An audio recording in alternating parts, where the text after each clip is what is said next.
Itoophiyaan egaa biyya guddaa akka taate agarsiisuu irratti jirti. Biyyi guddaan rifatee yookiin reactionary ta'ee waa deebisuudhaaf jedhee aariidhaan miiraan waa hin godhu biyyi dippiloomaasii qabu suuta hidhee waa ibsee waa agarsiisee humnaanis yoo ta'e biyya humna qabudha. Garuu humnaan waa akka sirroofne ni beeka.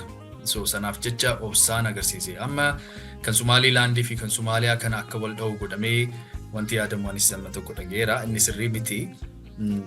Biyya amma Itoophiyaa ga'u normally poortii tokko qofaa qabaachuun iyyuu nurra hin jiru. Amma duwwaa qabna. Hirreeffannee jiraanna.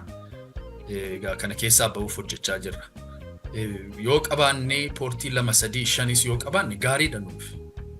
Accessii baay'ee nuu laata, optionii nuu laata. Bakka tokko irratti dhiina job opportunity waan baay'eedhaaf poortii tokko caalaa qabaachuun gaariidha.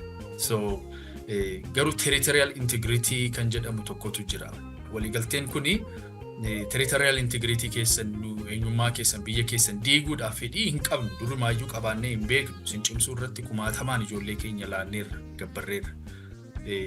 Isin eeguu irratti biyya kana eeganii wal tokkummaa isaa uumuu irratti Itoophiyaan investmentii eenyuma caalu gooteetti. Sanaafi it's not within logic nu isin diiguuf isin balleessuudhaaf ka'uun keenya sobadhaa isa jedhu sanarratti tasgabbiidhaan nagaadhaan mariidhaan Itoophiyaan waan biyya kanaaf biyya guddaa kanaaf malu argachuu turre nagaadhaan mariidhaan.